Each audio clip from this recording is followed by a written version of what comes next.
Halo Sobat Hunter, Sobat Pedeler, Sobat Lenggor, dimanapun berada, masih bersama saya di channel Nirwan Arifel. Terima kasih untuk yang sudah subscribe. Salam santun, salam hormat. Oke, untuk unit ini menggunakan strombong UD19 panjang 65 dan juga yang 70, dan sudah support dengan nipel tempat peredam dan dua visir, yang depan paten, yang belakang semi paten. Untuk camber sudah disupport dengan reel mounting UD11 untuk tempat teleskop, supaya segala teleskop tinggal pasang.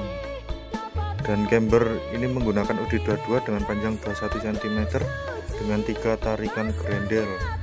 Untuk bahan popor unit ini ada 3 varian, ada rengas merah, jati, sama sono.